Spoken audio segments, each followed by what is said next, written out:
அனைவருக்கும் வணக்கம். நான் டாக்டர் எஸ்.எம். ரஸ்மி ருமி, சர்வதேச தலைவர், உலக தமிழ் கலை பண்பாட்டு கலைக்கூடம், அகில இந்திய தலைவர், அகில இந்திய பத்திரிகையாளர் சங்கம். தற்போது ஜுல்ஃபத் மிகப்பெரிய ஒரு பாப் இசை பாடகி. கடந்த மாதம் ஒரு நிகழ்ச்சி வச்சிருந்தோம். அந்த நிகழ்ச்சியில் ஜுல்ஃபத்தால கலந்து கொள்ள முடியல. அந்த தினம் அவங்க சிங்கப்பூர் போயிட்டாங்க. ஆகையால் அந்த விருதை இப்போது நாங்க அவங்க கையில கொடுக்குறோம், அவங்க அலுவலகத்தில் வச்சு கொடுக்குறோம். மிக்க மகிழ்ச்சி. அப்புறம் வருகின்ற ஆகஸ்ட் 24ஆம் தேதி ஏஆர்எஸ் இன்டர்நேஷனல் ஆர்கெஸ்ட்ரா மற்றும் நான் மீடியா இணைந்து சங்கநாத செம்மல் காயல் ஷேக் முகமது அவர்களின் பவள விழா நடைபெறுகிறது துபாயில.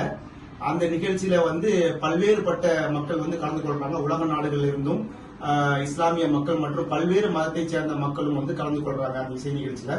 பிளஸ் விருது நிகழ்ச்சி இருக்குதுல்ல. அந்த நிகழ்ச்சியில நம்ம தமிழ்நாட்டு பாடகர்கள் நிறைய பேர், கிட்டத்தட்ட 13 பாடகர் பாடகிகள் கலந்து கொண்டு பாட இருக்கிறாங்க. முக்கியமான பாடகர் பாடகிகள். அந்த லிஸ்ட்ல மேடம் ஜுல்ஃபத் அவங்க ஒரு பாப் இசை பாட போறாங்க.